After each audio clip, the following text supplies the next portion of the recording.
So I got a lot more clay than I need here. In fact, I'll probably just take a wire to it, cut some of it off. I find the wire too long. Right there. I'll get it.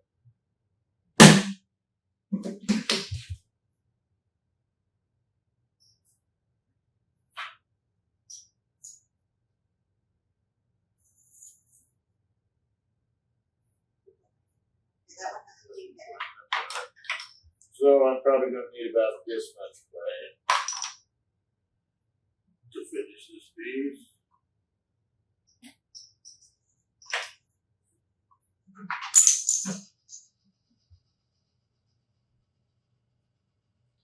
I missed the middle.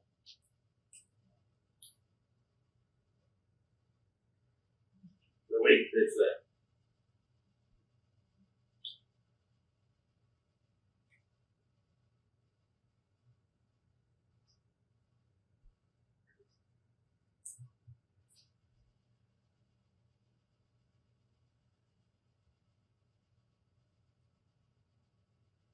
And I'm going to go ahead and try to blend this clay a little bit.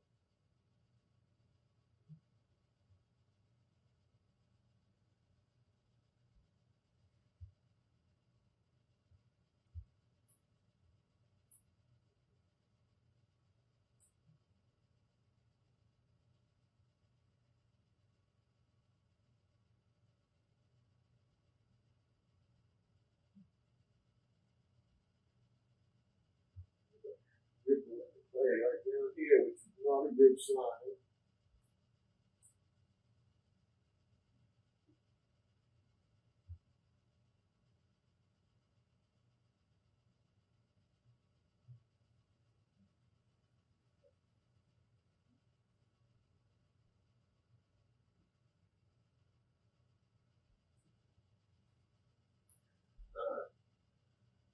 In the middle of the wheel head, close.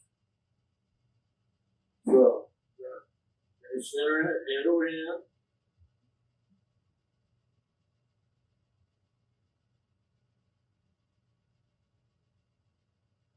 As I center it, press in and down because I want this to spread wider.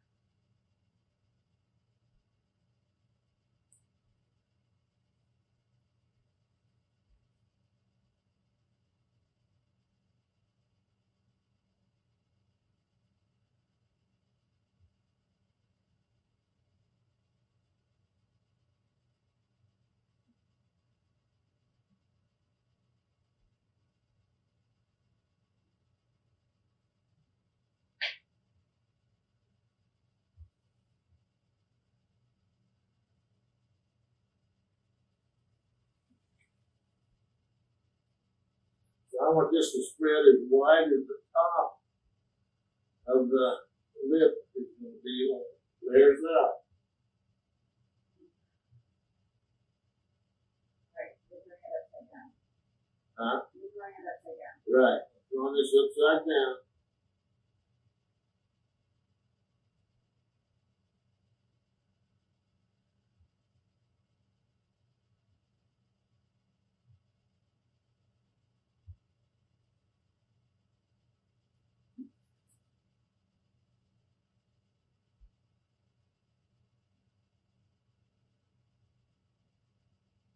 Okay. So this is the tricky part.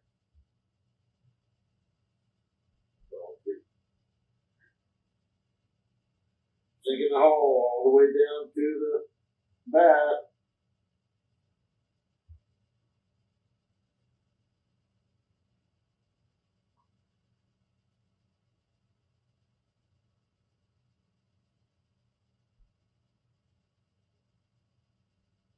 Once I get down to the bat, I'm going to spread my hand and my fingers back all the way down to the bat.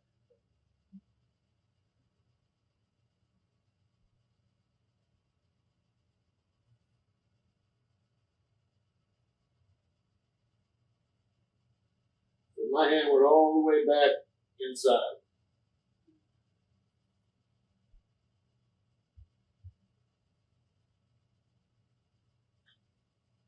Okay.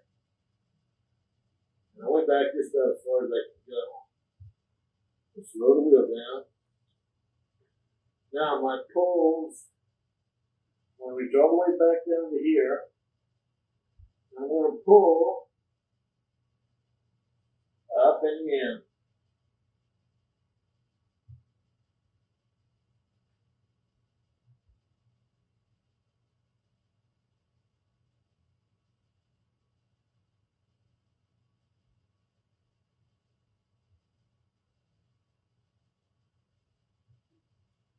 So this is hollow inside.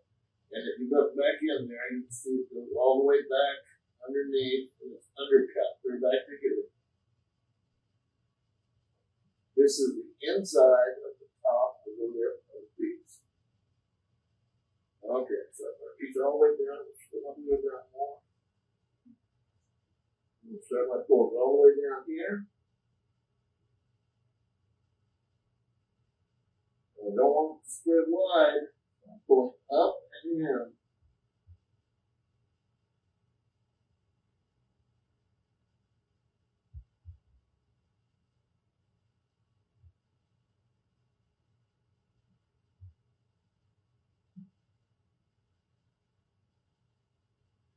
Having a little bit of trouble with my clay coating. That's why it's high and low right here. That's from using recycled clay. Well, I think it's going to work. No excuses.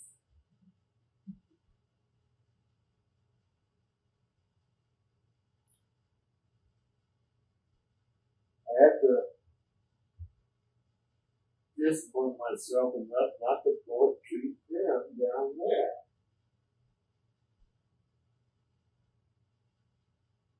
Because I can't have it collapse. So it has to have enough strength down there to hold everything up above it. You can see where that cord is as it goes around.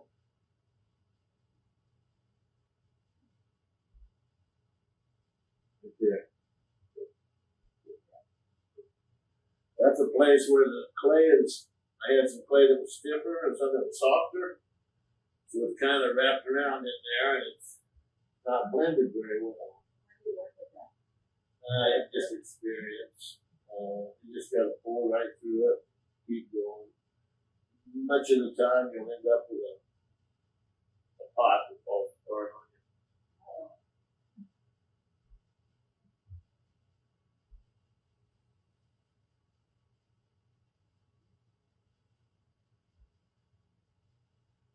So once again, I got to pull up and in without collapsing it.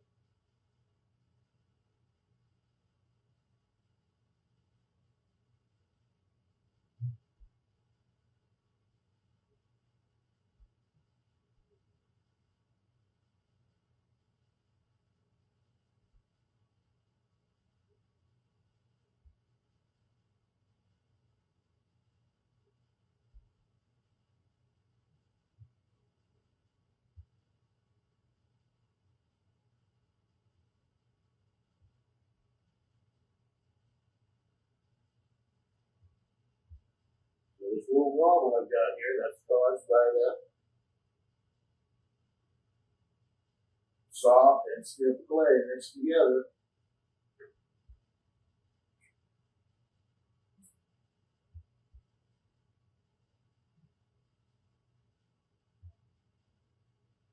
Now I'm going to collar it in, and I've got to be putting pressure in and up. Can't put any pressure down or it will collapse.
So I'm just guessing on the scale here, the size of this, where it's going to be joined together. So we get a measurement now.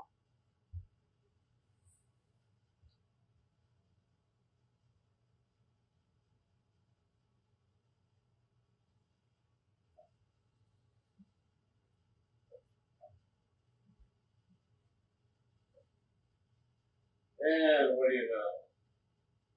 Missed it by about 16th of an inch. So that's close enough. Now we're Wider too. just a little bit wider. So that's easy to change. So I'm going to work on the form. So tell me what this will look.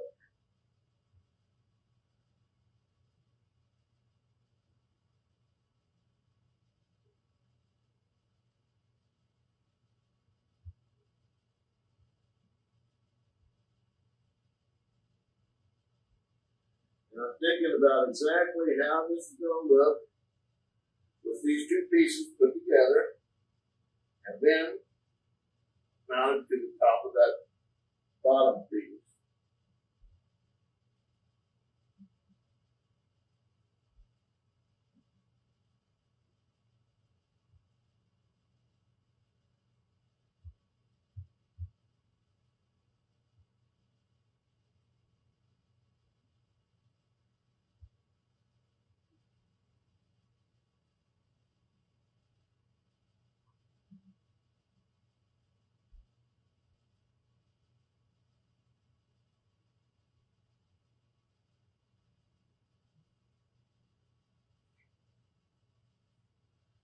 I want a nice round form here.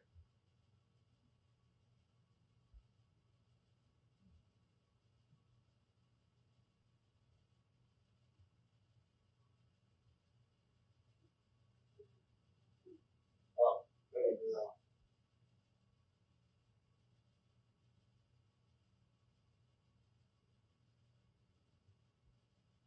Really bad now. Bad now.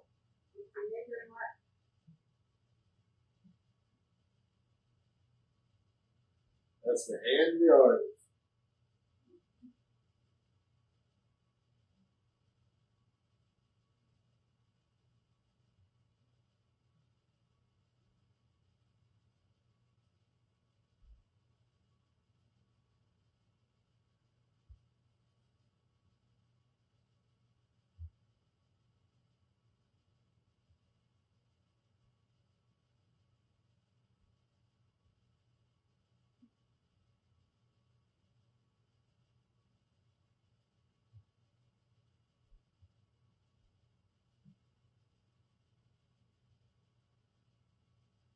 I think that's the work. There's going to be some trimming to do here.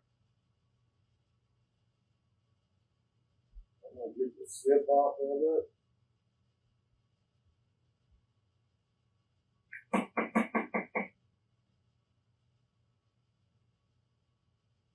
A little dry patch, I want to hit it with blow dry.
Hate it when that happens.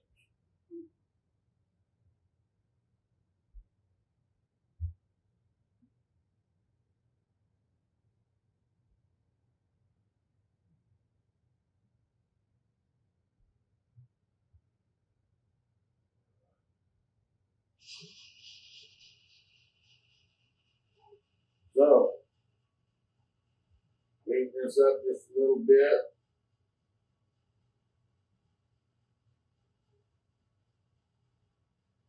I got most of the slip off of it, so that will probably skip it up fairly quickly. A little bit too wide, maybe.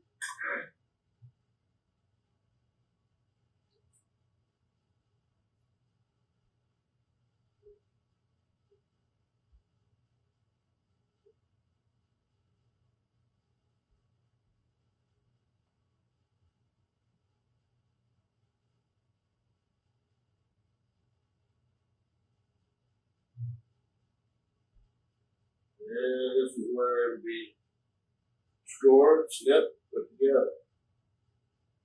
And still a little wide.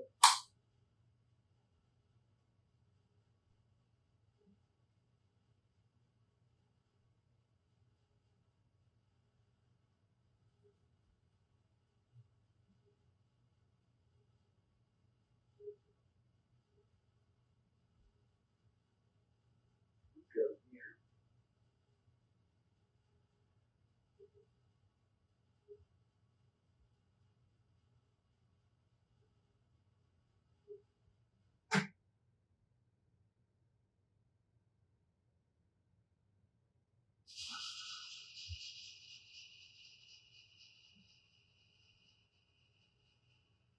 One of the real estate is much more. Alright, double check my width here.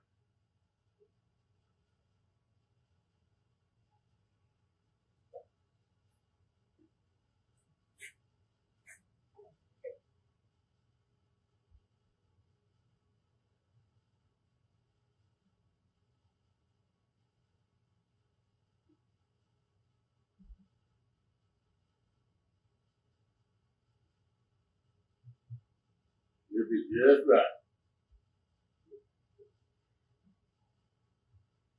Okay, so that's it for now. Thing I gotta do now is stiffen both these pieces up with the blow dryer, and then I'll join them together. This has to be stiffened up so it's gonna hold all the weight up because there's nothing hollow underneath it. So it all has to be stiffened up. I'll take the first piece I made, turn it over, and I'll join it right here and have it all centered and level on top and run it smooth and centered. Then we'll cut it off, turn it over, and apply it to the bottom part of that piece. To the bottom part. And then when it's just right, we'll trim the inside. And the piece will be pretty much finished.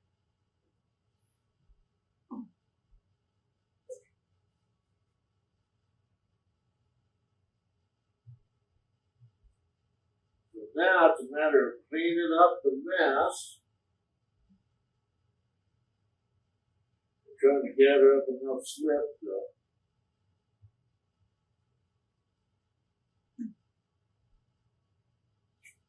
use.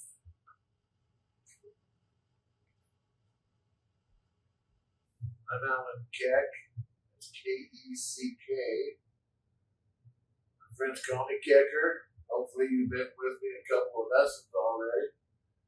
We started out doing cylinders and then making jugs and bottles after the cylinder. We're still working on cylinders, only we've scaled up. And wanted to do something that was a little more challenging, a little more fun to work on. So I wanted to teach a lesson. I think I wanted to do a lesson on making sectional pieces. The sectional piece is when we make pieces that we add on top of one another to create something that's much taller than we're able to do just by throwing in one piece. Also gives us an opportunity to do some different types of forms that's very hard to do in one piece. So a couple days ago, I threw this bottom part, and this is going to be the bottom part of the sectional. And I'm not exactly sure how tall that is. I'm guessing that might be about 17 inches or so, maybe 18 inches. We're going to push the limits on this that we can push, in that you're limited by how tall your inside area of your kiln is. I think in my kiln I can go up to 29 inches. So, and then once you start firing, of course it's going to shrink. So as I make this with all the parts on it, I'll probably make it at about 30 inches tall. And as it dries and shrinks, it will shrink down below 29.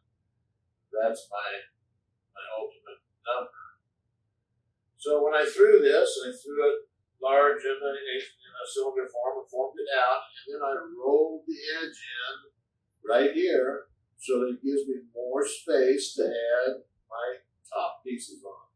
So you can see how wide my fingers are apart there, about 3/4 of an inch, as opposed to trying to put something on this thick and doing it butt to butt, butt in to butt in.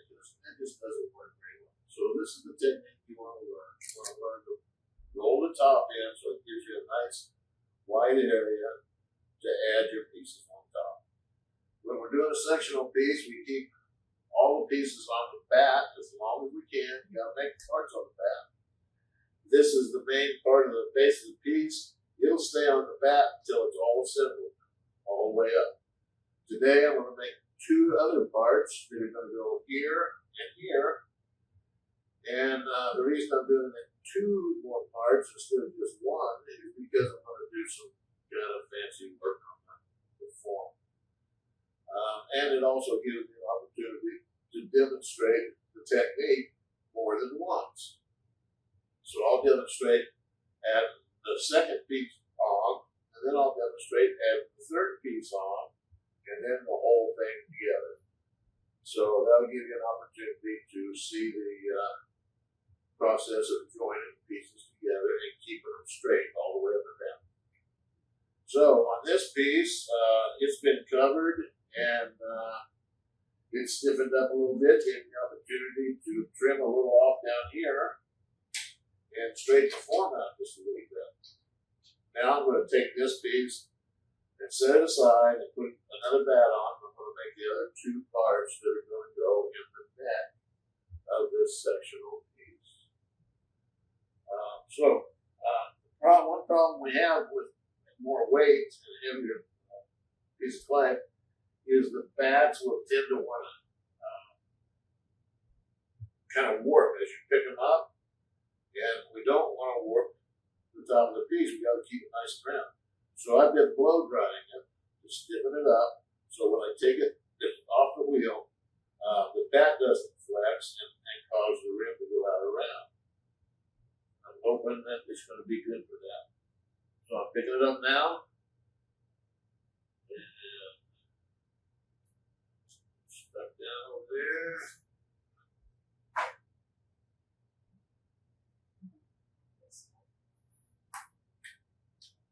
Hold it real bit.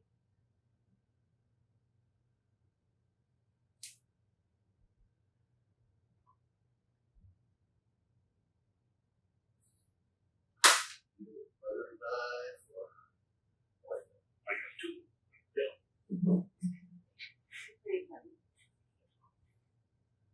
I got two left.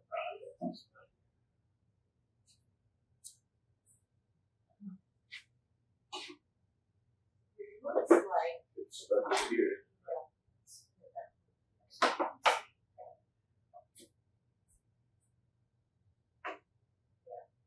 Got it?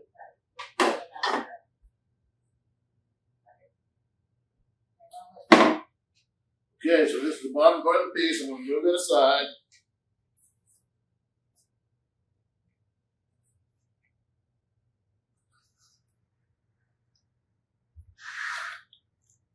And I'm going to cover it so that it doesn't dry out anymore while I'm throwing these other parts. You can use that piece. Just take that.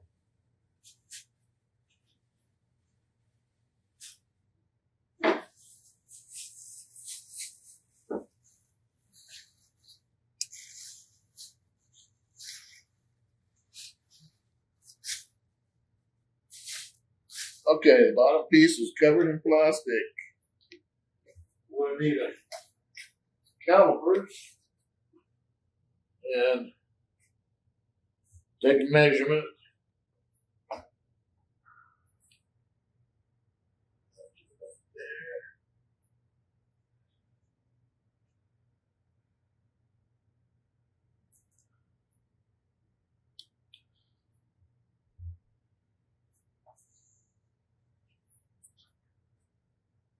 Here.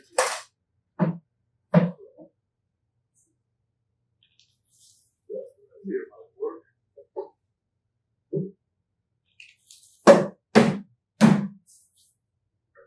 That's going to work. You just went straight in. Great. Alright.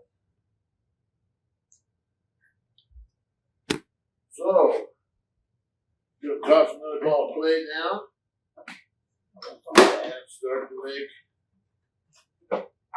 a centerpiece of the parts that are going to stack.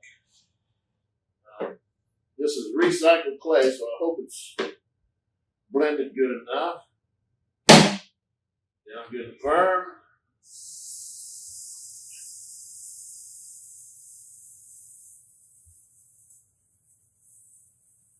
Seal my clay down.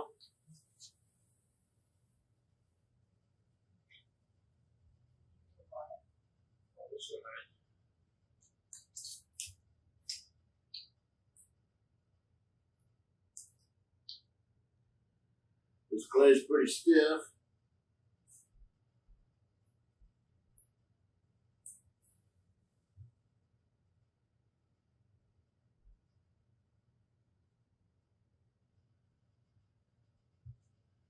And I can feel it needs to be blended a little bit.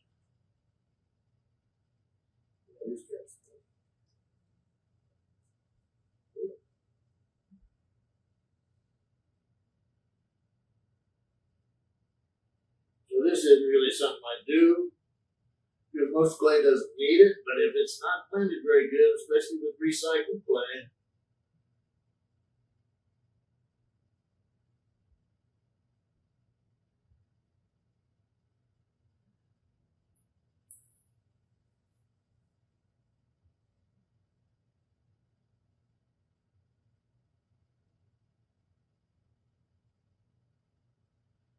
helps to try to get it blended a little bit more.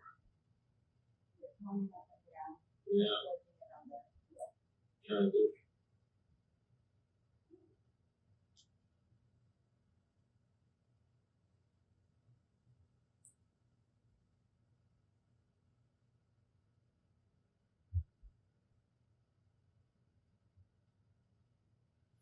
I'm afraid my clay is corded a little bit because the recycle I was using, some of it was a little stiffer than others, other parts of it.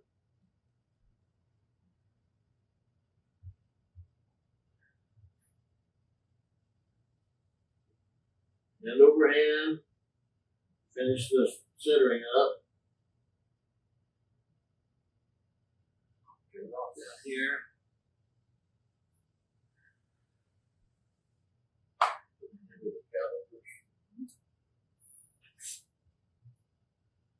Okay, so I want the base to be about that wide. So that's okay, because I'll be trimming some of it.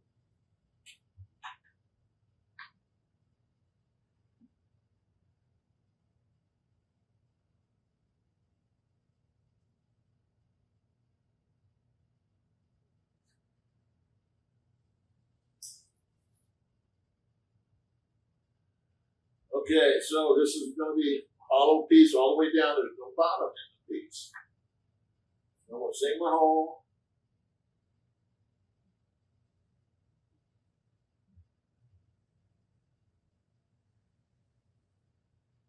And I'm going to sink the hole all the way down to the back.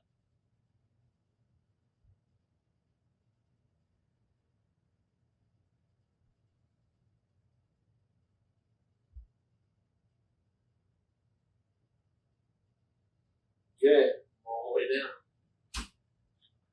This clay is pretty stiff.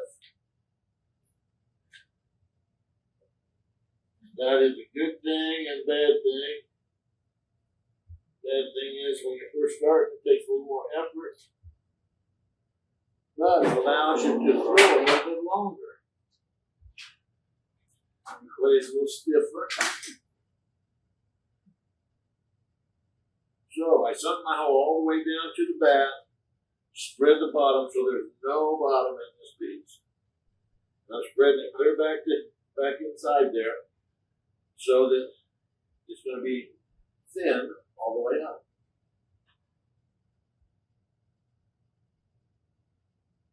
Alright. Now when I pull, I'm going to pull up and in.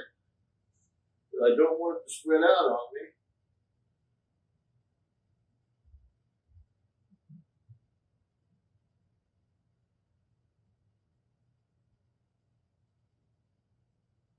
And I'm going to keep it in that cylinder.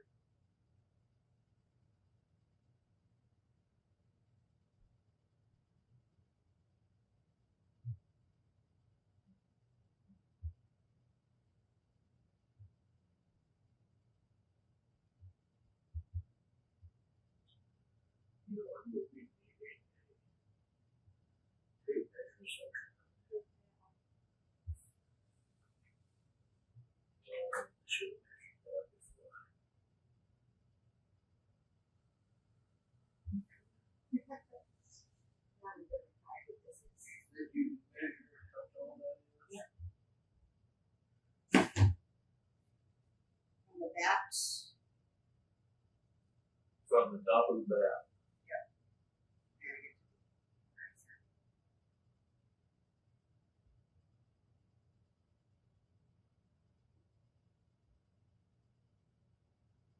Down a 14 little, and a half. 15. and down a little, about like that's about it. About 15. Oh, here. About 15 inches.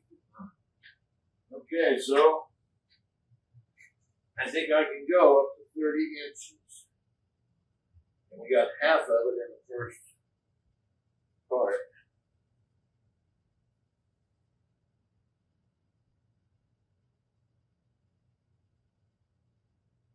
So this is going to be 15, right?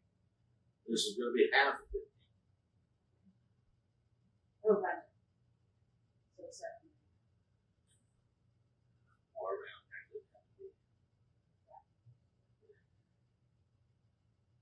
Okay, come down here. Another pull.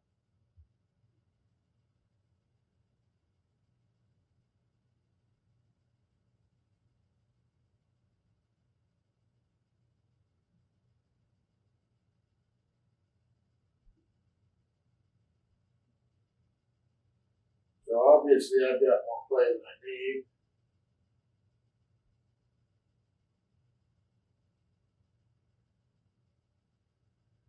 Doing my life with clay. Not as much clay as I need, but not as much as I want. Because I like clay. Alright, so now I gotta start thinking about the form.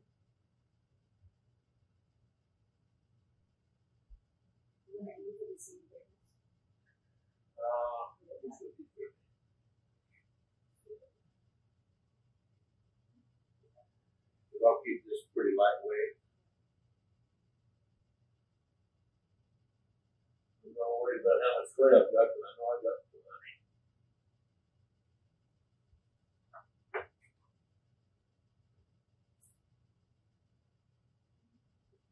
So we'll go down a little bit.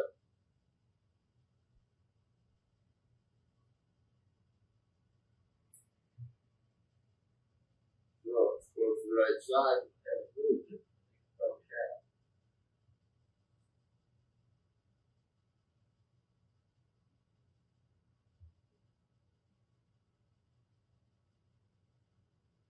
I decided that I'm not going to make a smooth transition.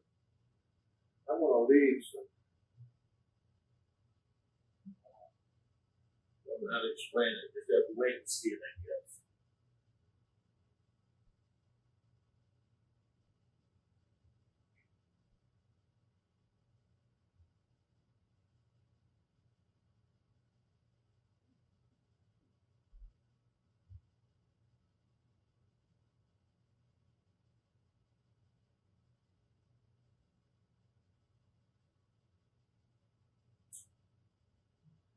I have to be careful because I sometimes have a habit of pulling these things thinner than it really should be.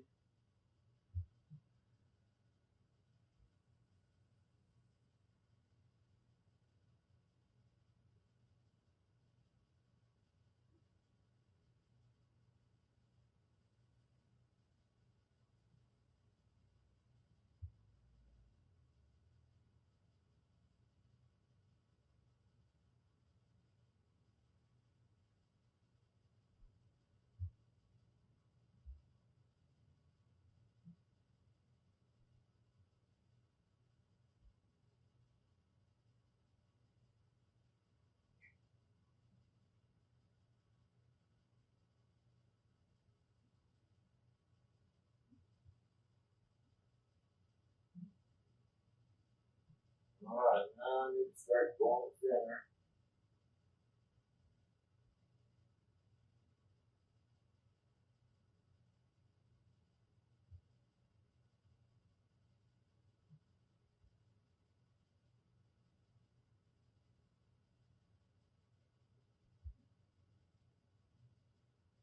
It's important that I get it pulled pretty thin now because I'm going to be coning this in.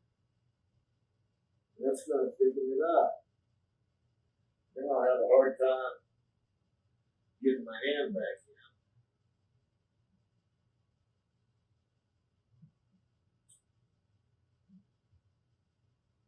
Drawing along down here.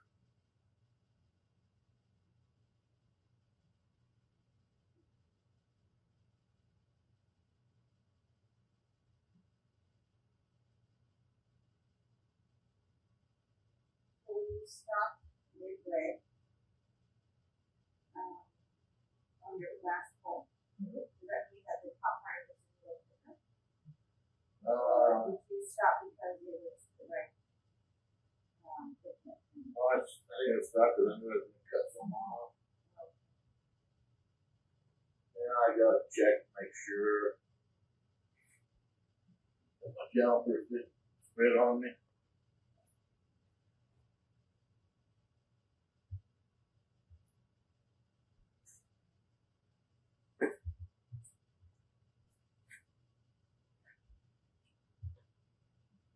I'll see if I can get my hand back down in there. Fit it just a little bit more. All the way down the side.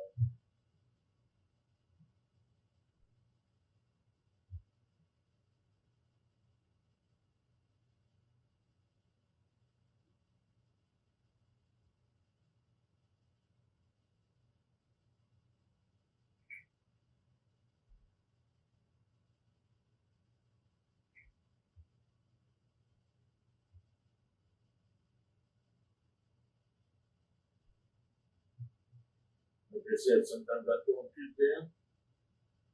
And it just done it right there. Yeah, I did.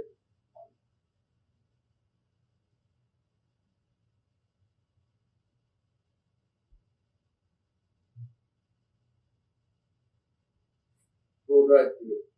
Yeah.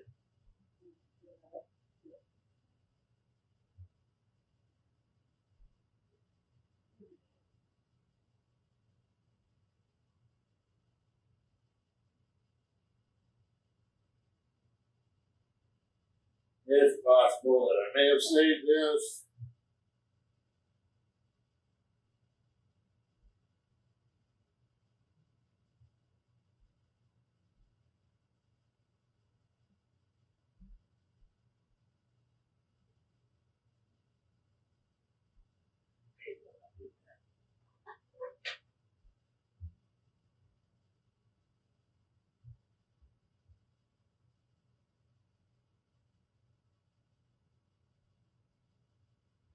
So I'm using my throw stick so I can get all the way down there. Get that clay blended back in. Maybe I saved this. We'll see. Worth a few minutes to find out.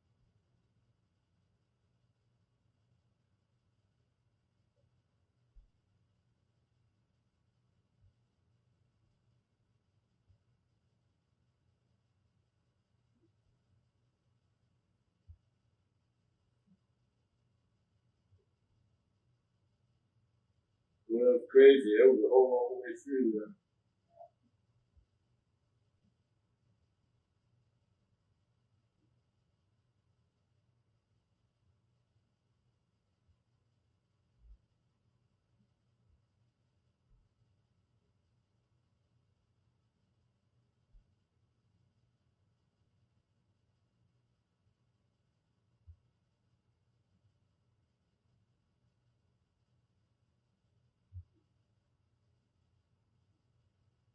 That's gonna work.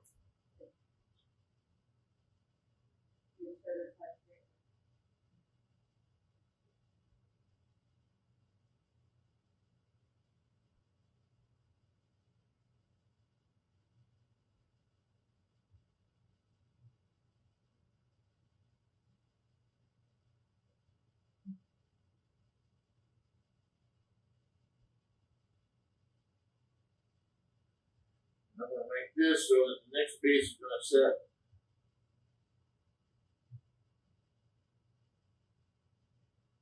top of it.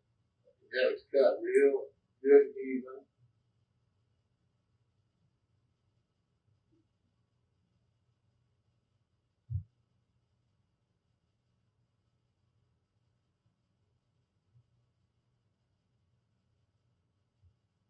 I'm gonna roll this over so that there's a nice area right here to attach the next part to.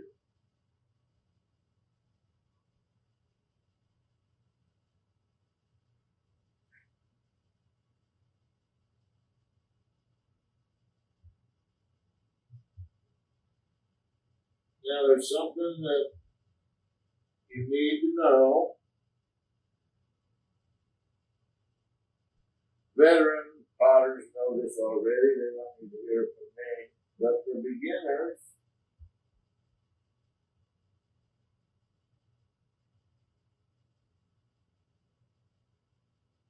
you need to understand that you cannot see form from here. You're just too close to it.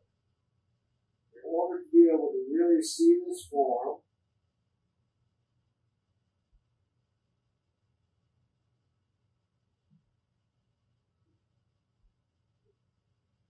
you need to walk about 10 steps away from it.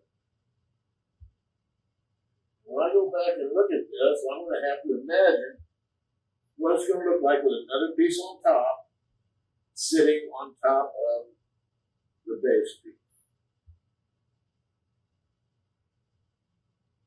So I've got to have a little imagination going.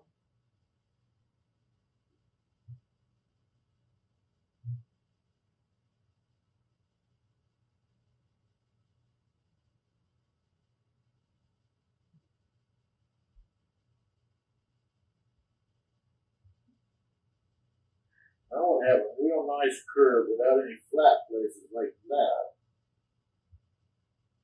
Showing up there.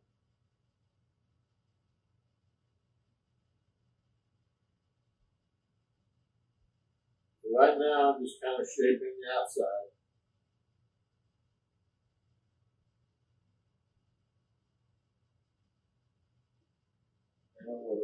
this now. I'll make it a little bit smaller.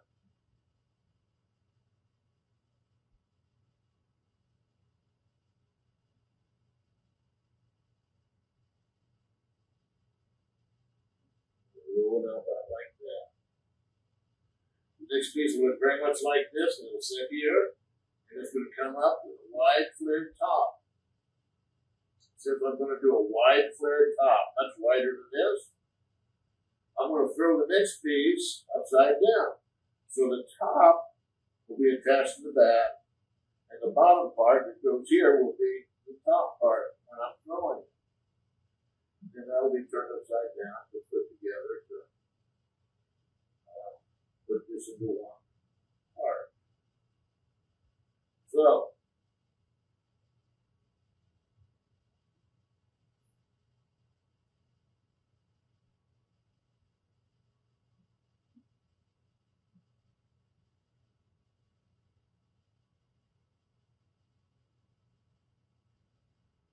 now is when I want to go back, away from it, look at it, and see if this is the form that I want.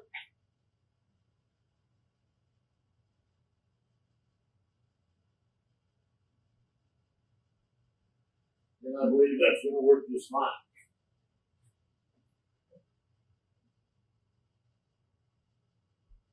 So I'm going to want to blow dry this, stiffen it up soon. So in order to do that, I'm just going to take a regular trimming tool, pear-shaped trimming tool.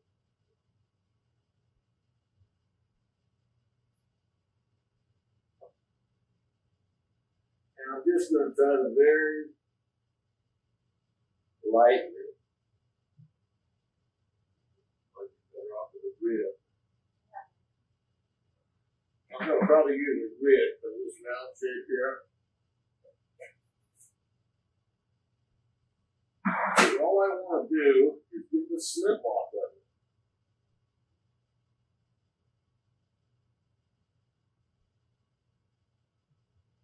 Because if you need to use a blow dryer, and you want to stiffen a part up quickly,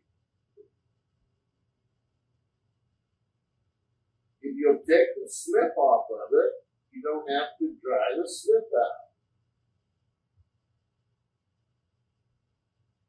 That's a pretty good slip right there. But it dried that clay, so now when I hit it with a blow dryer, it's going to blow dry and stiffen up much quickly.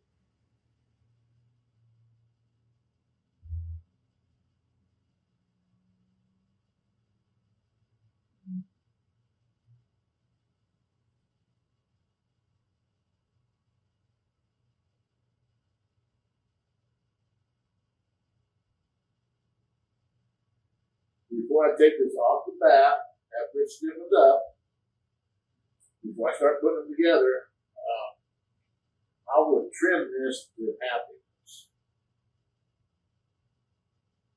It's got to be stiffened up for that. But I can trim this, take a little weight off of it, and perfect the form a little bit more. So, I'm going to take this one away from the wheel, get another bat, and throw the other top part of this piece. And that's the one I'm going to throw upside down.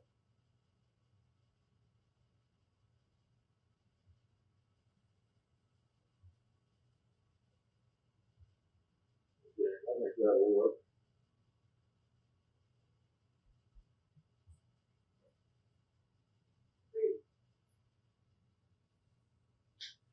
Have to imagine what it's going to look like. But we don't want to use a blow dryer on it very much because we want it to bond naturally without speeding that process up too much.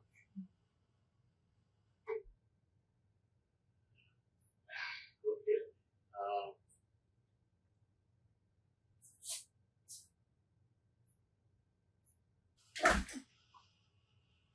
Okay, so I'm trimming the top piece. getting ready to put them together.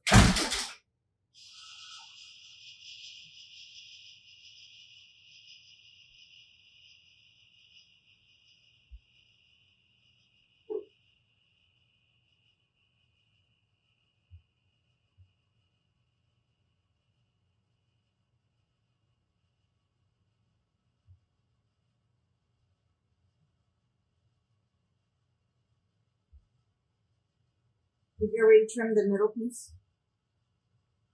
What? Did you already trim the middle piece? You have, yeah. Right?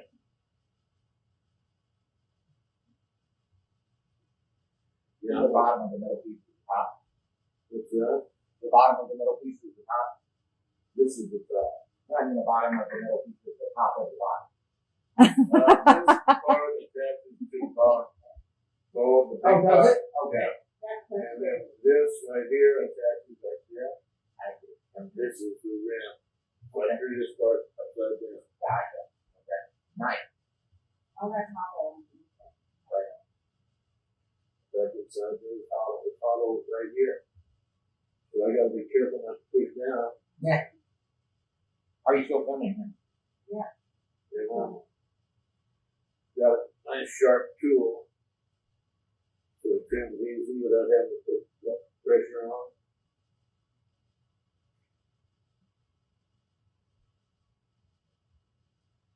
Now, one of the big advantages to these pieces, this one and the first one, is they're lightweight. So they're not going to carry a lot of weight to them.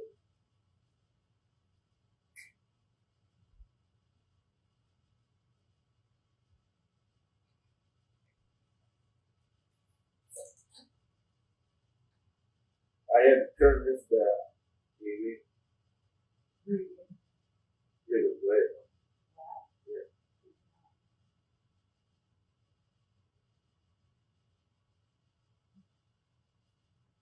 Hey, that looks almost as nice as that pot I threw this morning. Well, no, I mean, you know, Right. you can't expect too much. Right. I know you're doing the best you can. Not trying. Yeah. You know. This is a half moon tool. That is such a handy tool. It's hard to find them, it seems like. But it's a great tool for trimming, especially down along the path. It's also a great tool for using as a Japanese throw stick to throw it down the inside, pull up the pot. Half moon tool.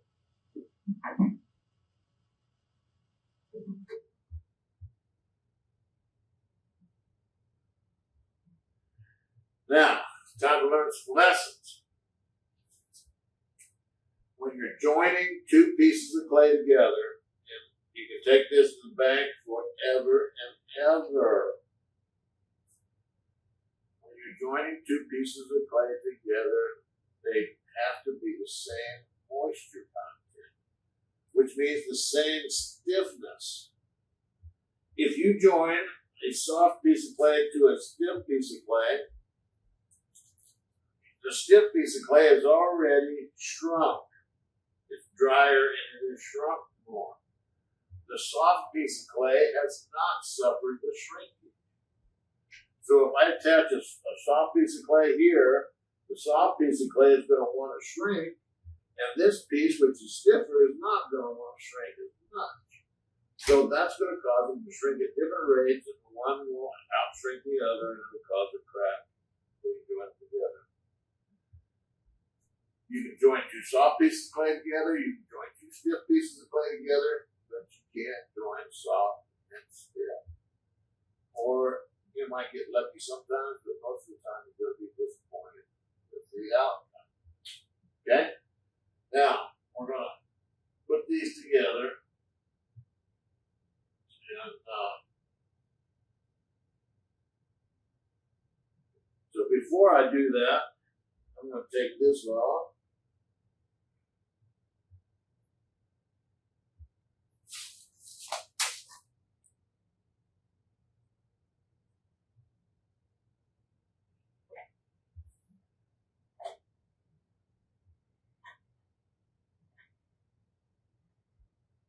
Yeah, it doesn't look good.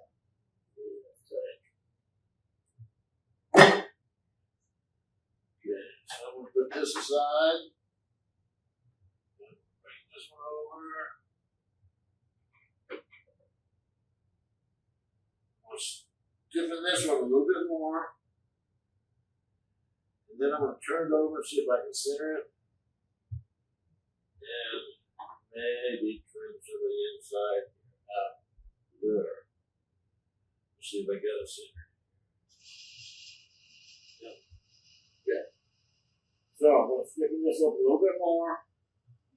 And this is the part that's going to be attached to the base, big round base of the piece. But I don't want it to be very heavy. So I'm just going to trim a little play out of it just so it's a little bit lighter weight. So I'm not going to spend a lot of time doing this.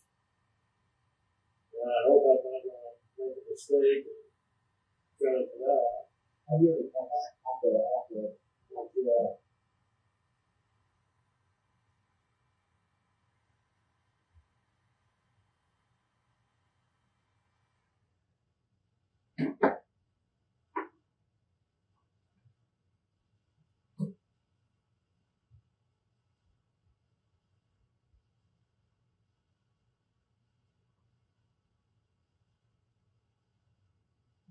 Looks so different. Like,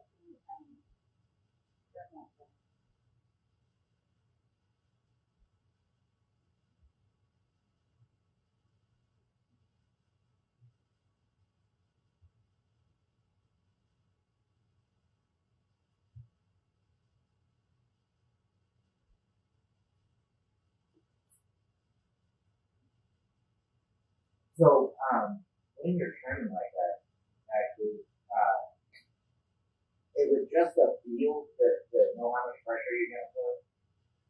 Yeah, and how stiff the play is. If you play it soft, put that pressure on it.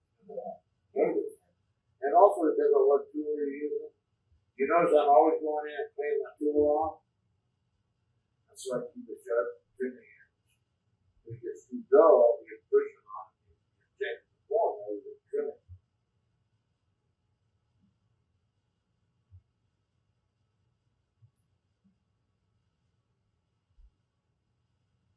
Now I'm gonna size this again, just to be sure. And anytime you're using calipers,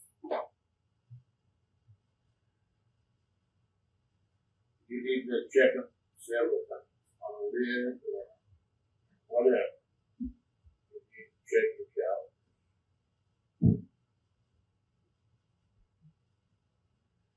Now, this that I'm doing right now is a little bit tricky because if I dig my left hand in too much, it's going to dig in there and get caught all the way around. Why wouldn't you turn that off? Because I'm lazy. Because I am lazy. Most of us. Let's look at that. Okay, the rim on the piece this is going to go on is like this, so it's going to be at an angle. So I'm going to trim this so it will be more of an angle. Okay, I think that's good enough. Now we get a little bit extra.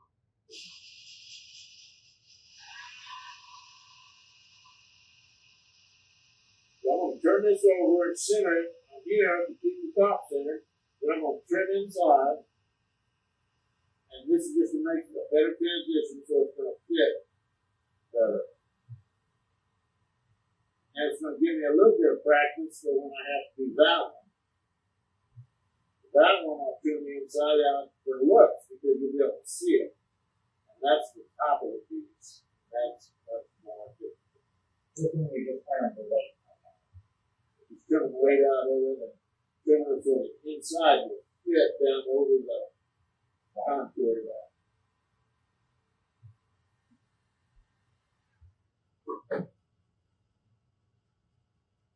Wire.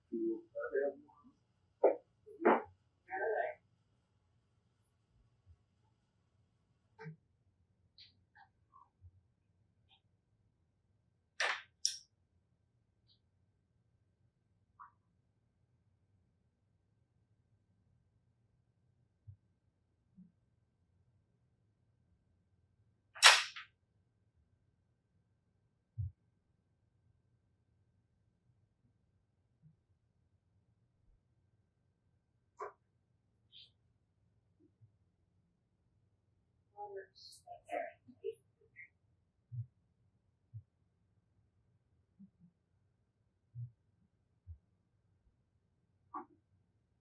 So it'll be slippery and come off there easier.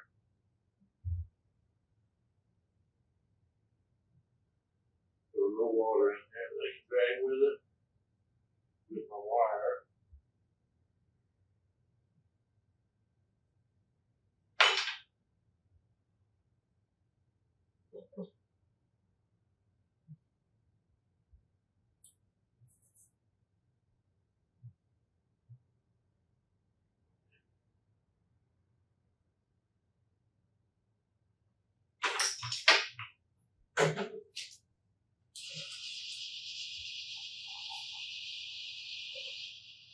Right?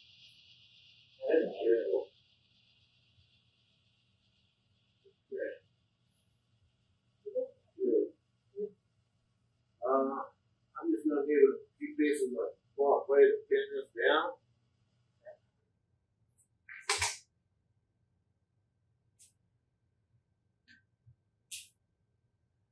So this is what I'm gonna trim out. So I'm gonna center it.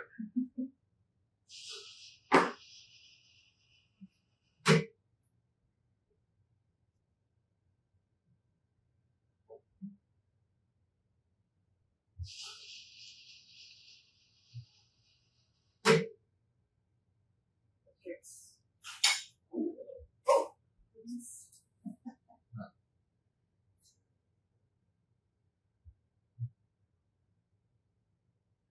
Push that transition a little bit better.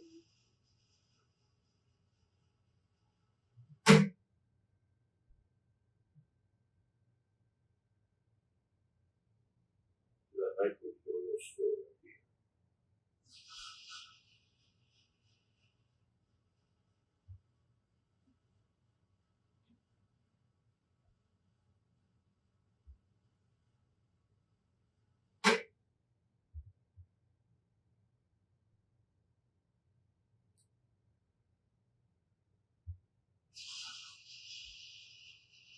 So that's something one of these days I might want to tweak it a little bit.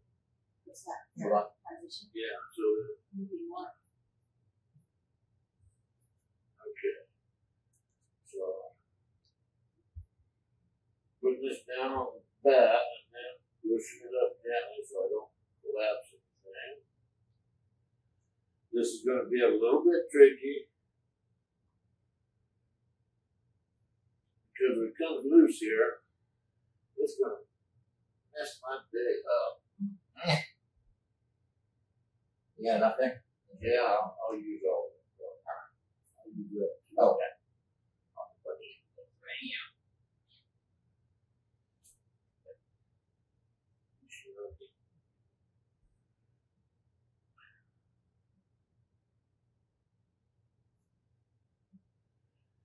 This is not going to be visible, so I'm not worried about the cosmetics of it. But I don't want it to come off of here, it'll mess the rim up down the road.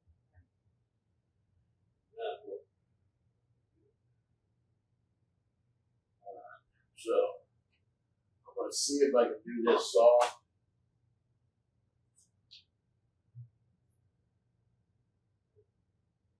I'm going to try to get more slow like this.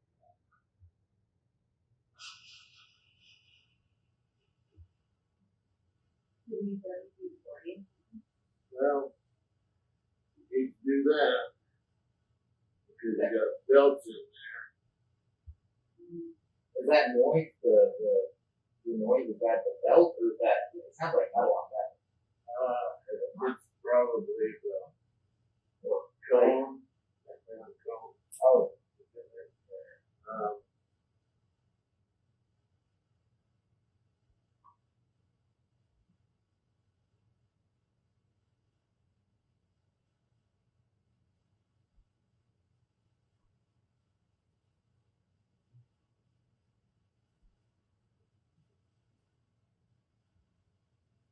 Okay, I really want to be steady with this.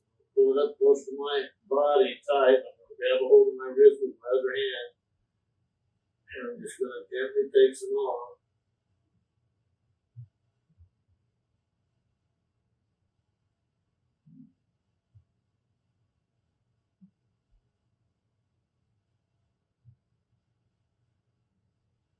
I put the sponge in there to catch all that clay.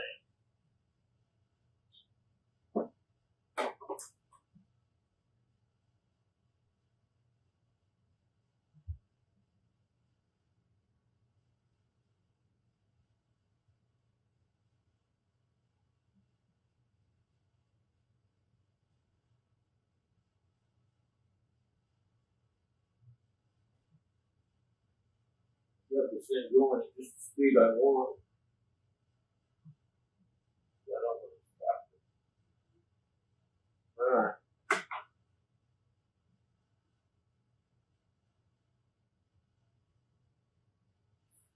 Now this is going to be sitting down over the top of the form and slanted like that. And it's slanted from outside to inside. Right? So I'm going to trim it so it's going to fit that contour.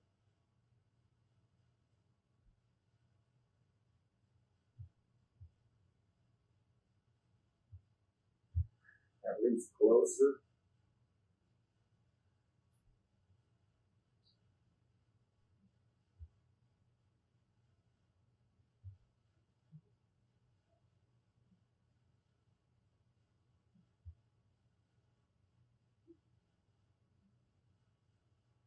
Now at this point,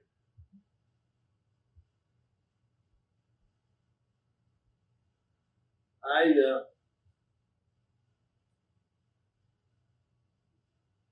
want to leave this flat edge so I put them together, and where I'm going to put this on top, just kind of give it a little accentuation there, accentuate it just a little bit.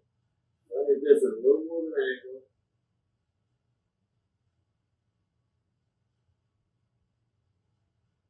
And that should be pretty good for matching the rim. I'm going to put it on. So I'd say that's probably a pretty good shape right there.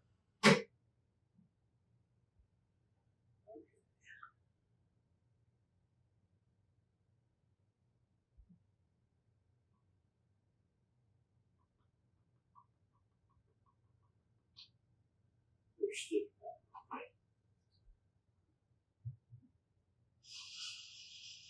So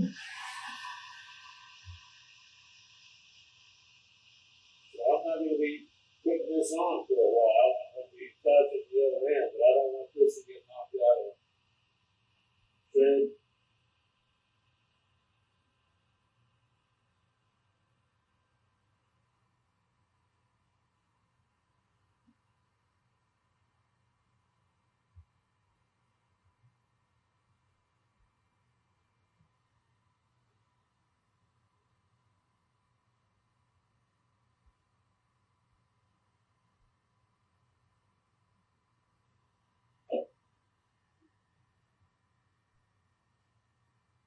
So losing 1 hour of sleep got you all thrown out of whack, huh?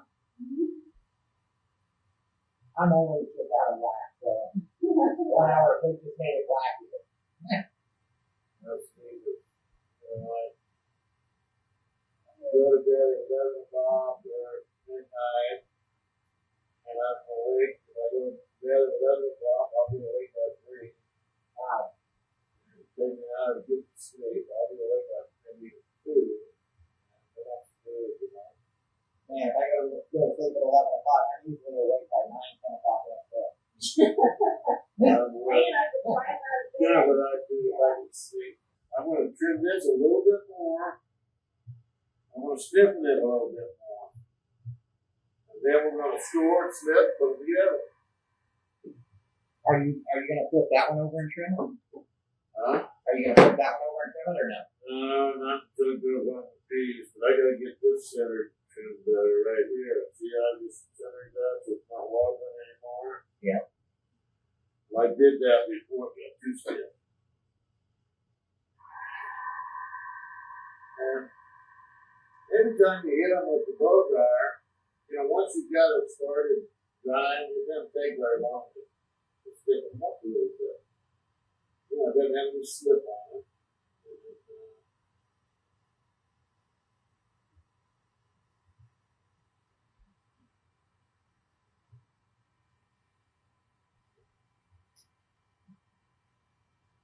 Yeah, we're going to assemble one after another. Put that over, put it on, assemble the whole thing up there. Nice. You guys do the thing a little bit. Everything's trimmed and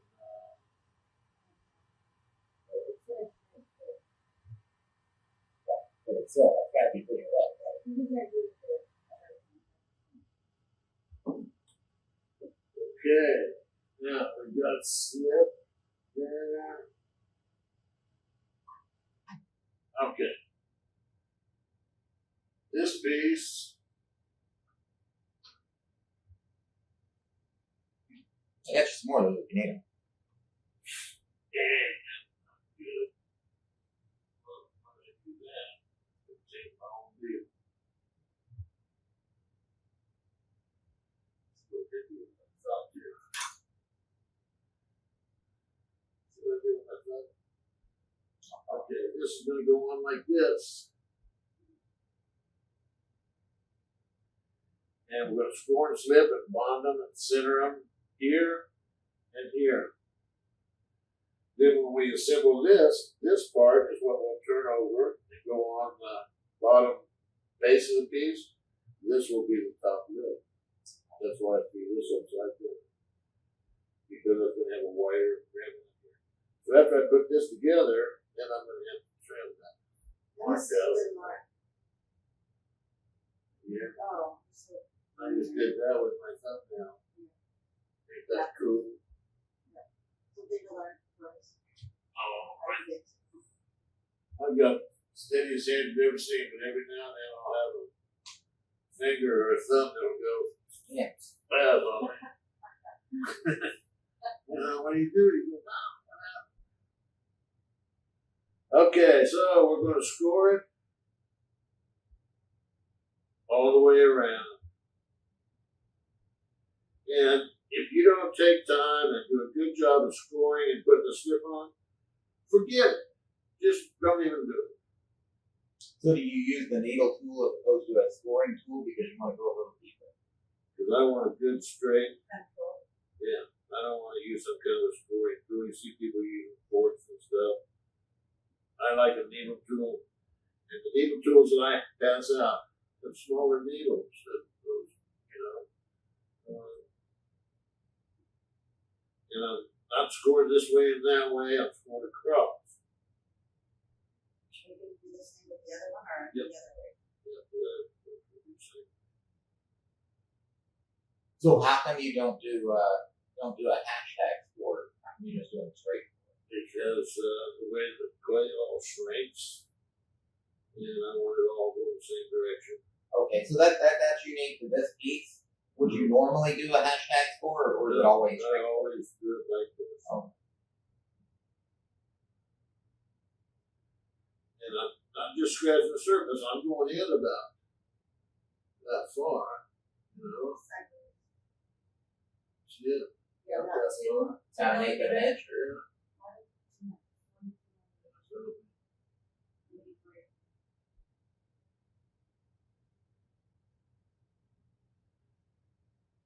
And everything is going to be centered on this piece.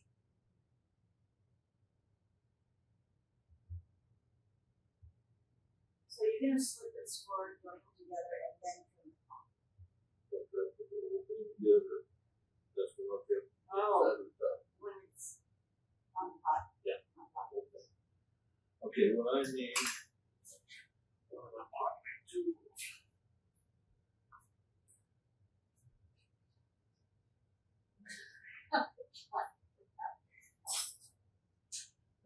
There. And plastic modeling tool. Because they're flexible. That's what I like. Yeah, they're flexible. You want to have smooth slip. You don't want it to be real watery, but it shouldn't be lumpy.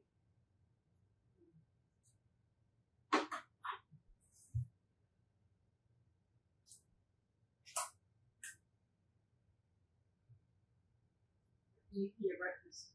Yeah, I used to have a college professor who tasted the clay to see if it was green, What?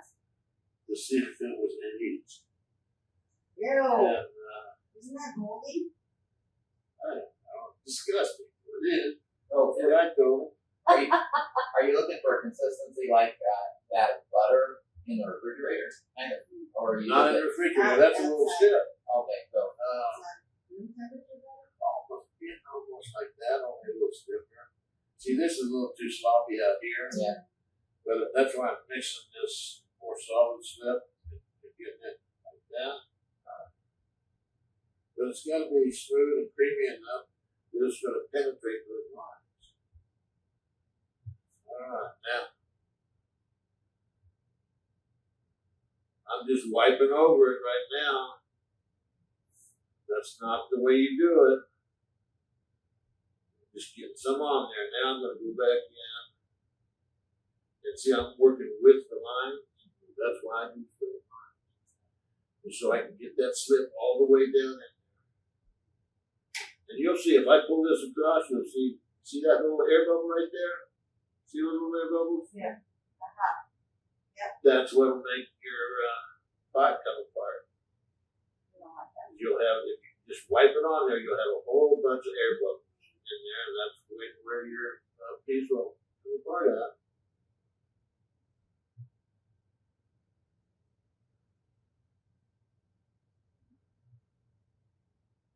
So getting that slip all the way down in the score mark. All the way. Over and over again.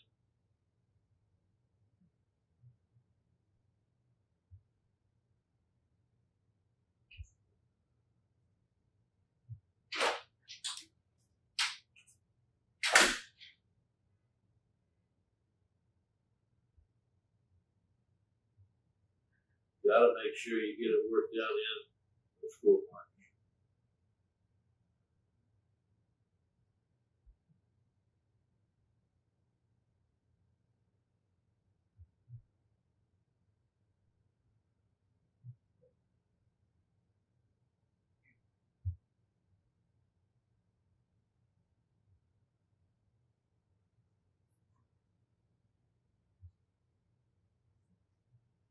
A fork is good for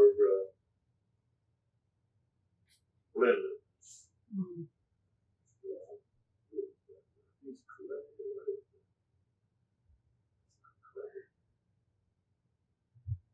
Trying to smooth that out. That's a piece of Oh, you know what? That's a chamois shit. with a rim. Where'd you find that? In the Slip. slip. Okay. Where'd you find that? Yeah. I keep using them. Okay, so I'm still working this end of the slip all the way around. I'm not knocking this thing out of center or knocking the wall down.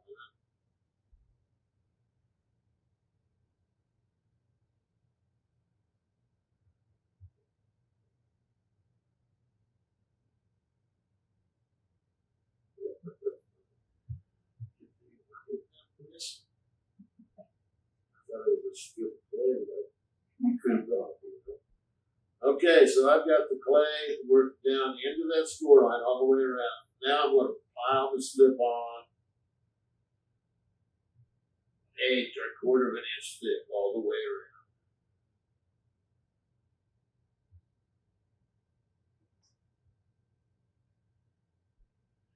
This has to be fairly stiff so it doesn't get soft from putting the slip on.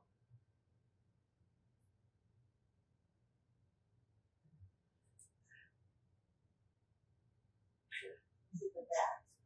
I've got a hole. Oh, the hole on this? It's tight. So I don't.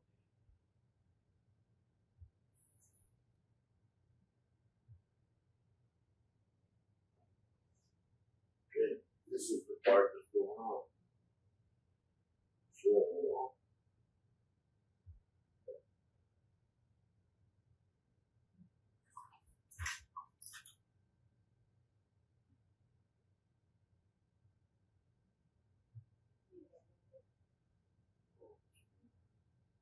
and move ahead.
usually like my slip a little stiffer like that right here.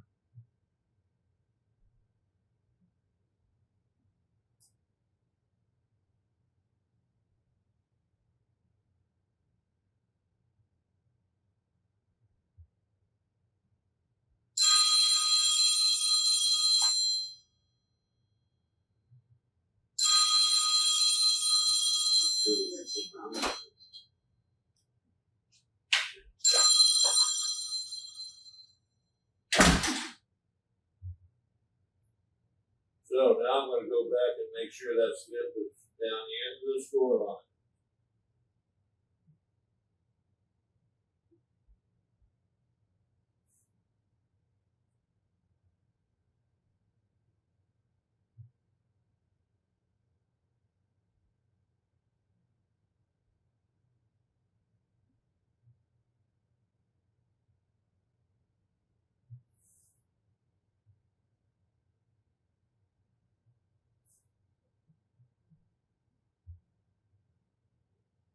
Okay.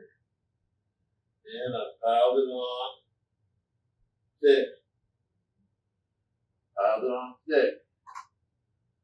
Now, put it together. Turn it.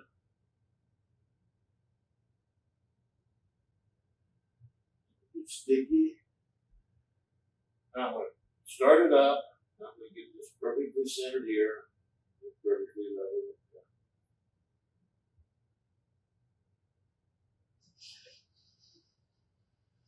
Okay, so doing right down here first.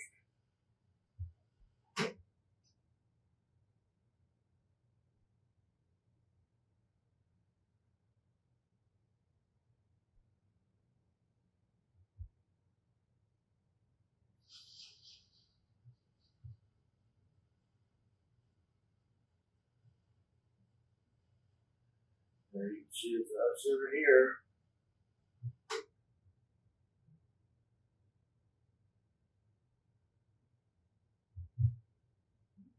Pushing it over.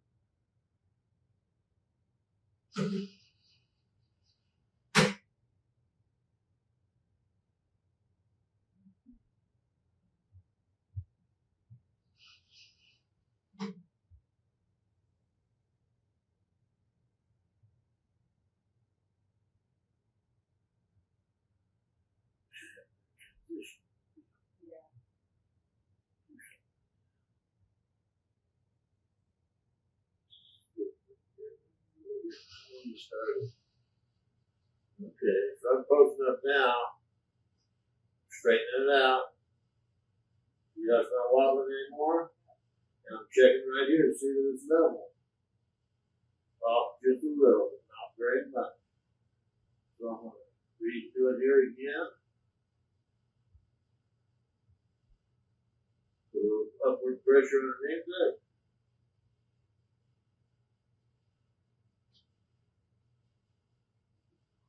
So that's pretty good. Run smooth here, even there, centered here. We're centered down here.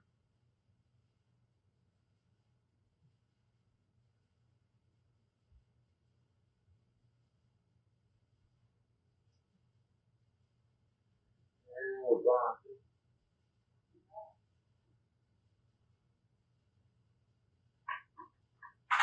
Now I'm going to take this tool and go on the inside and try to get it smoothed out and bonded in here too with the excess slip that's oozing out.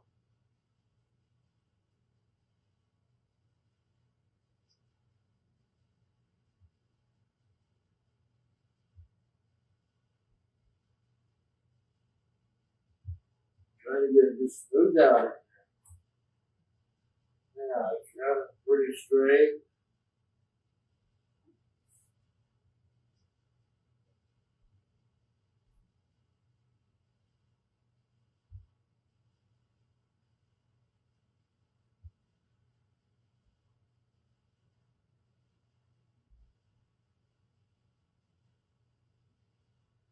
I'm going to trim it up just a little bit with my finger now.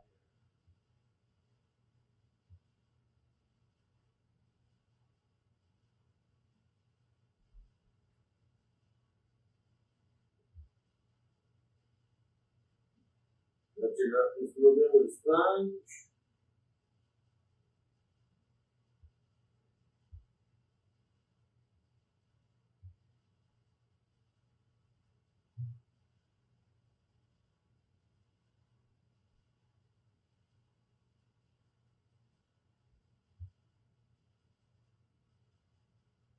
Okay, so we're gonna stiffen it just a little.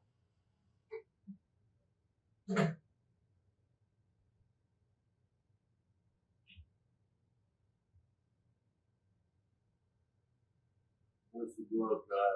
Not too much.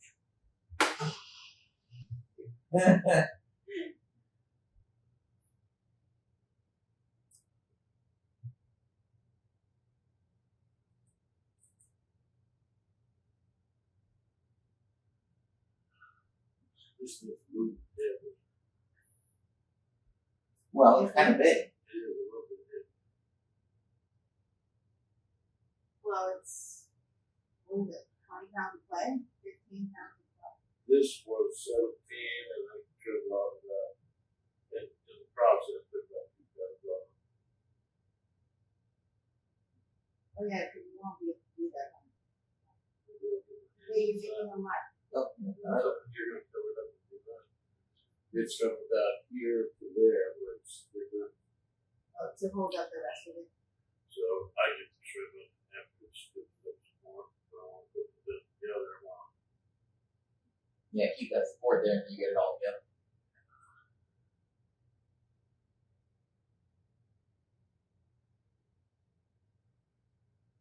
So is there a reason, were you just going for the look with that instead? Is that the reason you put two pieces together instead of through one long piece, or is it because it's so narrow? Something more to demonstrate. Oh, okay. I wanted to demonstrate putting them together so I had more than just Gotcha. one shot at it. It looks really nice. And it has more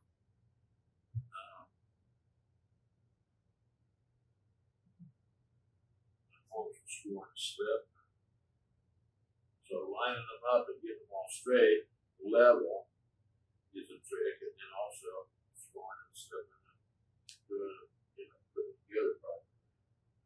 So how much attention did you pay to the height of those two pieces? Did you intentionally get it a certain height, or did you just roll with it? I guess. Okay. And I didn't want to exactly say Okay. this was longer than that one. Right. And I didn't want to divide the whole piece in half, so I don't want that to be the same height as this. Sure. That's going to be a little shorter. Okay. Either shorter or longer, but not the same. Because it just divides things up visually. The rule works. For design purposes, odd numbers are just more interesting than even. 3 is more interesting than 4 or 2. 5 is more interesting than 4 or 6. When you get above 6, if you're into 7, 8, 9, 10, whatever, the eye doesn't assemble that real quickly like it does 3 or 5 or 2 or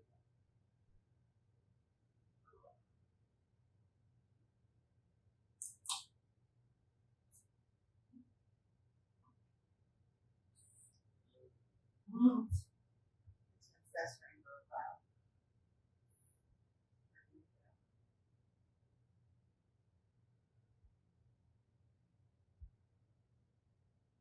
Can you smell it over there? What's that? Can you smell the slip over there? Yeah. It's a little sticky,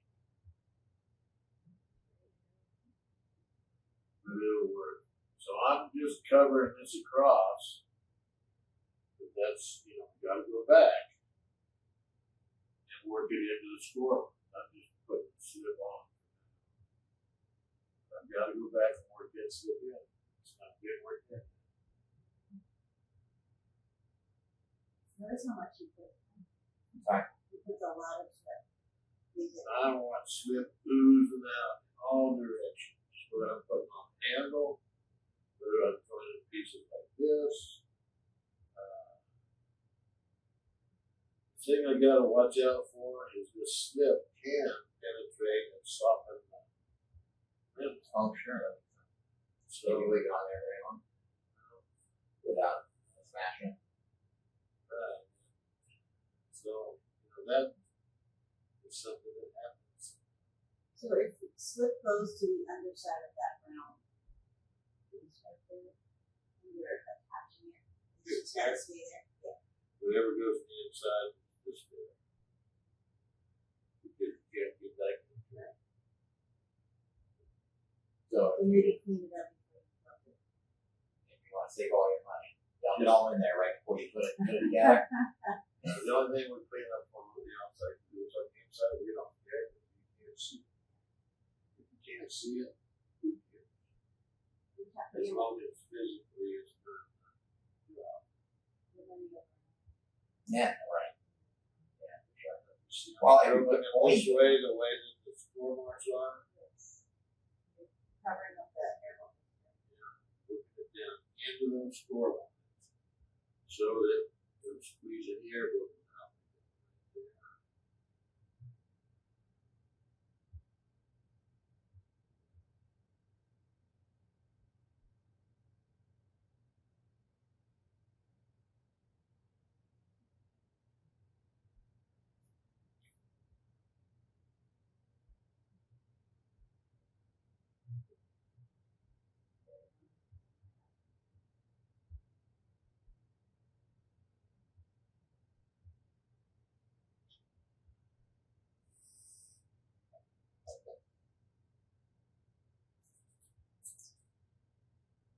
I want to completely fill the gap between this angle and the angle that I cut. It might not be exactly the same. I want to fill this gap with this strip. Sure, hope I made a strip. Well, that is fine.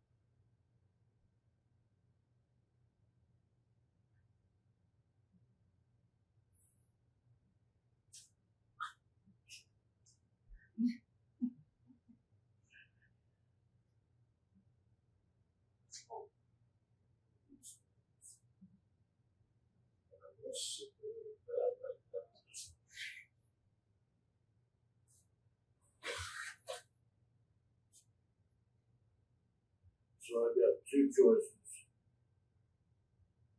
For putting it on there, I can turn over the bat on it, get it all centered, level, and cut the. But this is lightweight enough. I think. Cut it off. I probably should have done this side first, since that's what we made of.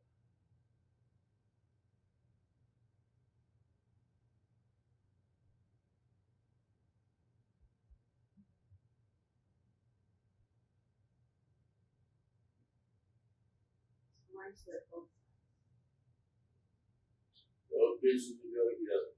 Same moisture content. That's why we want to blow dry them together.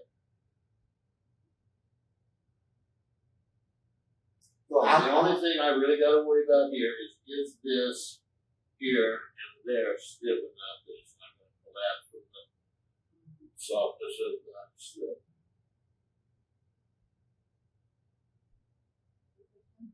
what's that? What's your question?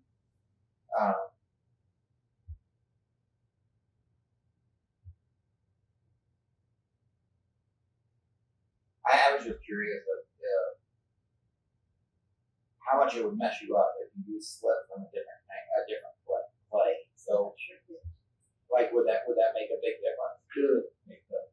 Depends on, I mean, if it's all cone 10 or cone 6, or it's going to be somewhere in the middle. Oh. But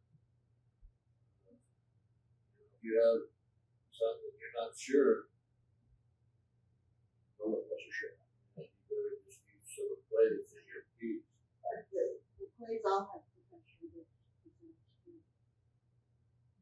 On top of the cones.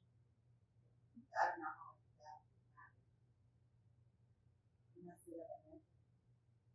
There's also something that's called coefficient of expansion. Coefficient or coefficient? coefficient of expansion.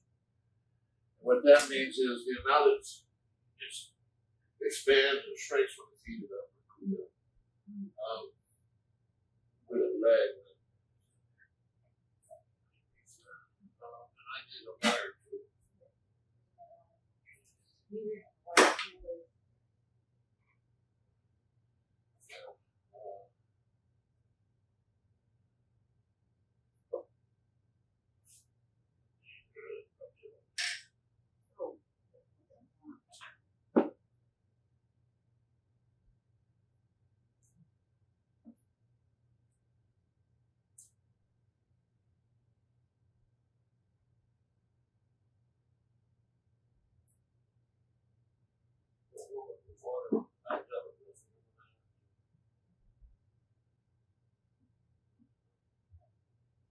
Okay, hopefully this is not going to be too heavy. It'll be perfect.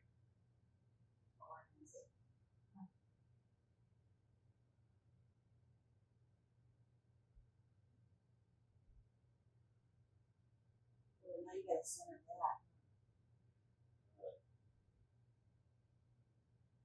Since I'm a little bit anxious about the wheel, I turn it back in. See.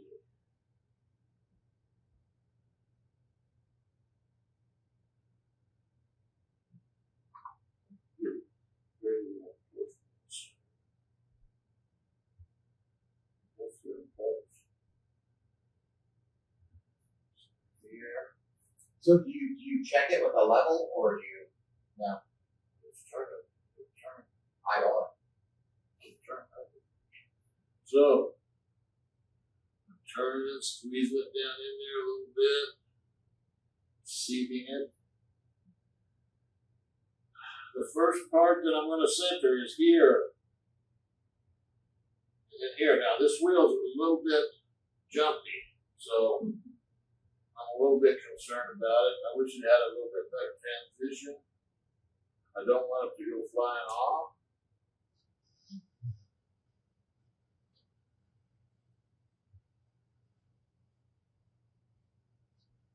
It looks pretty centered. Good look.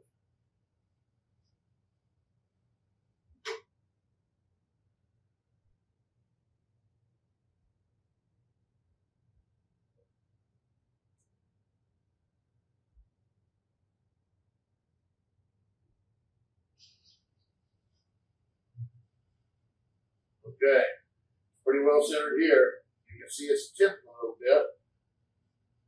So now, come in,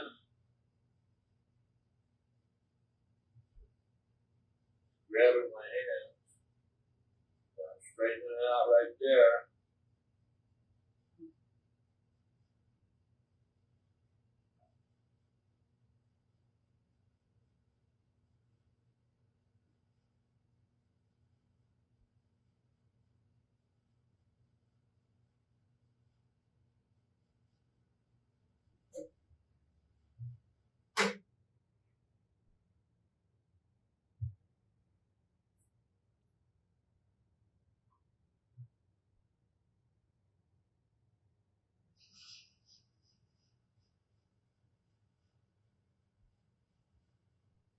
That's pretty straight.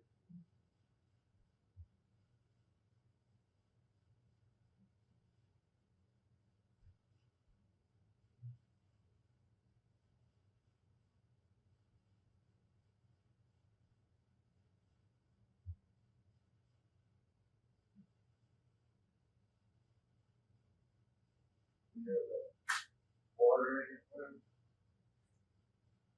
So, Theoretically, if you want to do that, you could probably smooth that out so that it looked like it was just all one piece, right? Yeah, one. Yeah. I don't want. Right. I made a conscious decision to leave that, so I'll be repeating here, repeating here, repeating there.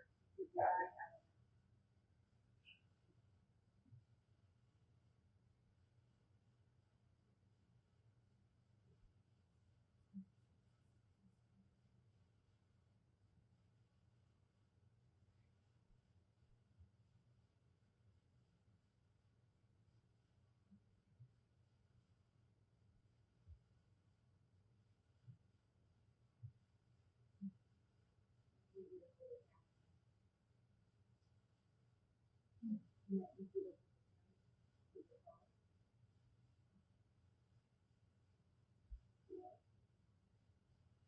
can do it in the front there.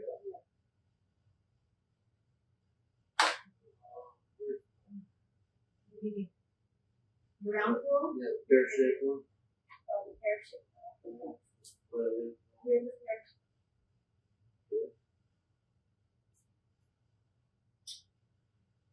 move in right here. But see, I ended up with a pretty clean edge on the inside. It just doesn't have trim. So, and I kind of like this flat rim up here that I'm doing right now. I kind of like that. So I'm going to leave that.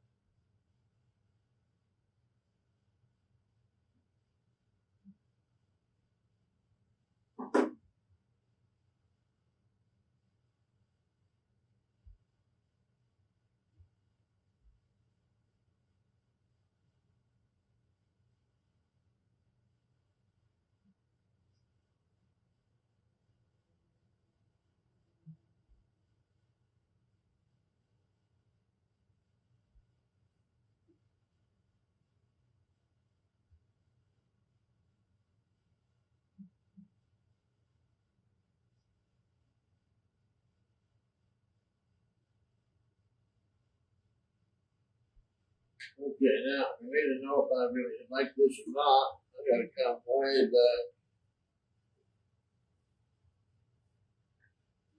Oh, yeah.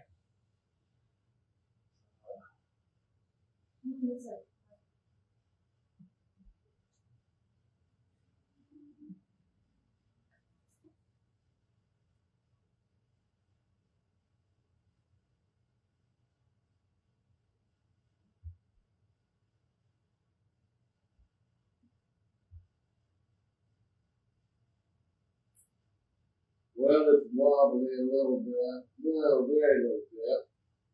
Can you see it? Yeah. If it's sitting and it's not turning on a wheel, you'd never see it. Right. I could.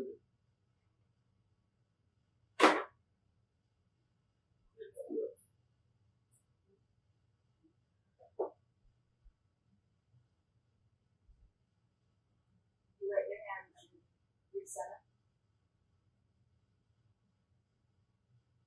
To grab it.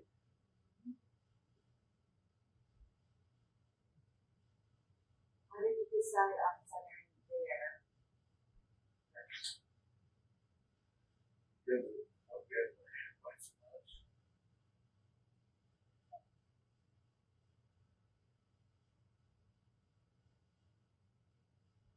So when you're centering like that, are you centering the entire unit, or are you actually moving the top piece? Just Wherever you set it. trying not to get twisted. But, well, yeah, I'm doing this just to tweak it a little bit. I think I helped it. Where it was wobbling a little, it's still wobbling this much. No, it's not as much. But when you're centering, my question is are you? I don't understand what you're doing when you're centering. What are you shifting? What are you moving? Wherever you set it. Yeah, I'm trying to keep everything centered in my hands above. Right, but as you make the adjustment, where is the adjustment happening? And sometimes, you know, the wobbly, if you did it earlier, you'd see me stop the wheel and push it. Okay. Straighten it back up, and that's how I straighten it down. Because I knew I had it centered pretty here. Moved a little bit. But, pretty straight, I think that's a pretty cool looking piece. pretty level. And,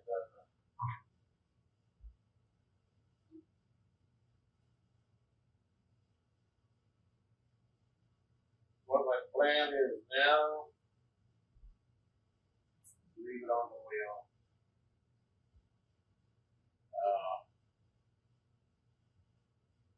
If you find that mark right there, just move it with my finger. See what I did there?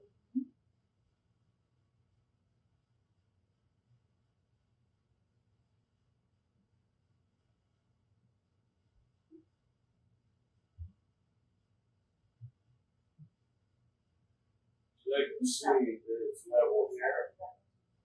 If it wasn't level there, it'd be going like this. Yeah. You know, if you really want to find out, you put on. Yeah, a lot. Because if this is level down here, but you see if it goes wobbling here. Oh, okay. The wider this rim is, I mean, it's not centered, but you can see it's level this way. It's not going like that. Yeah. Right? So that tells you it's all.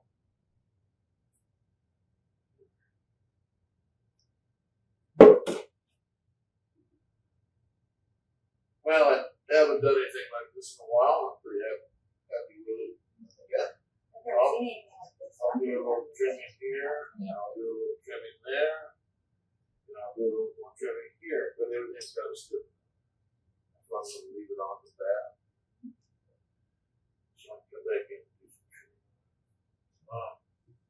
And I should go ahead and stiff it just a little bit. Right here.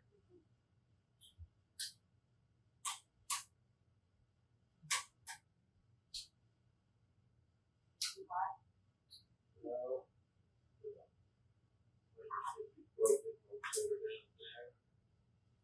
Let me restart. Yeah.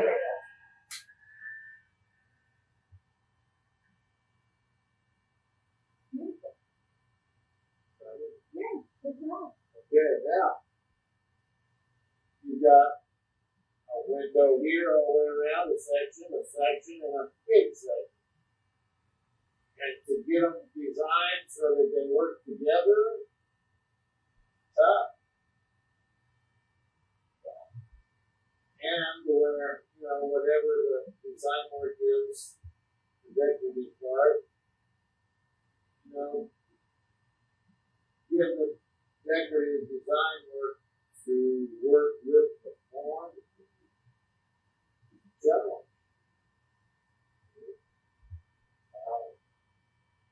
I used to tell my students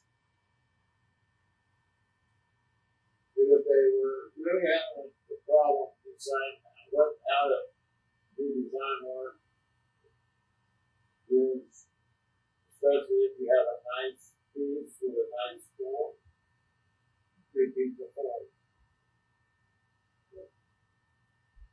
Something around here, something, linear, with a kind of hourglass look to it. You can repeat the form, and that's usually a good fall background plan if you just can't think of what to do. It's a good way to fall back on, repeat the form. But I don't expect you'll have to do that. There's so much to work with. Yeah. There's this part to work with. Plus this wide rim up here. It can have something to do. It's just a lot of surface area on a big canvas. That's why the top piece right there kind of reminds me of one of those floating restaurants on top of the skyscraper. You don't have to go to the bottom here in LA. But if you have one in Seattle, They still have it. no, they should have it somewhere. Have you been to San Francisco? Yes. Yes. You ever go to the Fairmont Hotel? Like on the around bar up at the top? I know exactly what you're talking about. Huh? I've been there several times. I used to live right down the street from there. Well, when I went around California, I was 17. I looked a lot older. I had a full beard and long hair. And I lost first gear in my car downtown Los Angeles. Oh no. Pretty speed on the car. What do you mean you lost first year? Showed up my transmission first gear. when you operate second and third. Second, third. Which is tough on a hill. And in San Francisco, there's so many hills. I was going up San Francisco. So I ended up leaving my car in LA, and first time I ever flown in there. Oh wow. And I flew in there. And I thought, man, I don't know about this airplane stuff. I'm not sure people are meant to fly. So I got real stoned for a moment. Should I stop the video? So I took off. I loaded up when I had to fly out of Burbank. Burbank, the airport is right next to the ocean. And so you're taking out over the ocean, and you're taking out over the residential area. And then once you're taking off low and circling over that residential area. So when you took off, they took off and then just went straight up. And just climbed. I mean, they really poured on the gas. And I actually felt G-force. Sent me back in my seat, my gun was going like this, So the G-force has been climbing up out of there. This was my first experience in airplane. I thought, wow, man, this is crazy. This is wild. And I wondered, supposed to be like this, Yeah, it turns out that it's not usually like that. There's specific places that have to. That was wild. And then I got to the place where I couldn't wipe the grin off my face during takeoff. Because you got to haul ass to get that big ass airplane off the ground. If you're screaming, and by the time you're lifting off, you're going pretty fast. Faster you're going on. That's the way I feel on the road. I heard her so I could scream it out of me all the time. But it feels, those wheels lift off. It's like,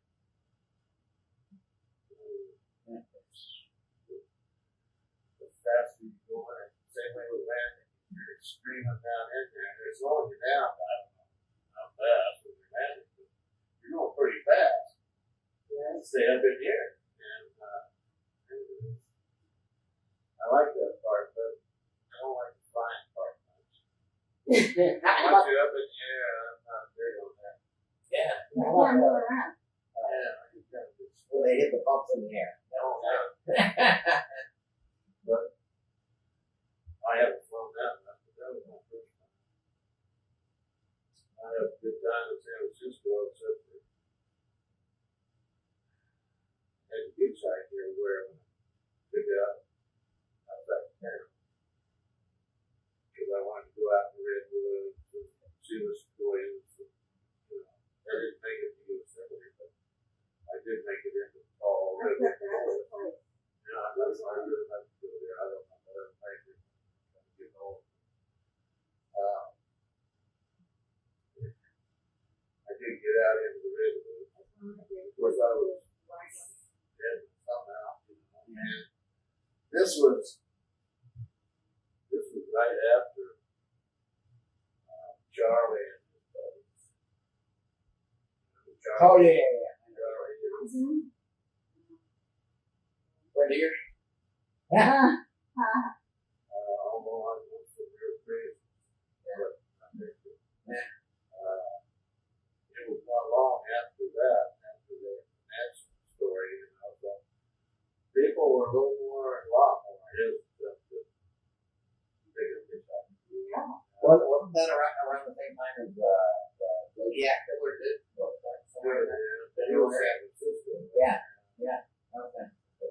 What I was going to tell you when I looked about the Fairmont Hotel with the merry-go-round, I went up to the merry-go-round park. And I was up there.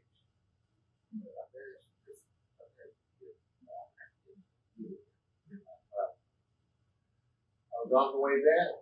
Got in the elevator, went down, and got it, and dropped down about a floor or two, stopped. The thing opened up, this guy steps on, me and him. I'm there, long hair, I got my leather fringe jacket on. Black and sexy kitty.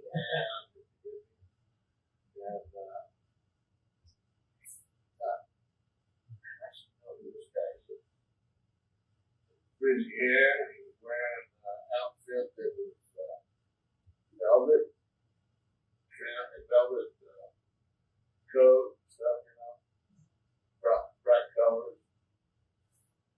We go right down, strike up a little bit of conversation, Frizz that snap. We rode all the way down to the bottom floor. You know, they got a ball room down there, or a theater room or something, where they have acts. The doors open, we walk out together, and a few steps through mid-curtain.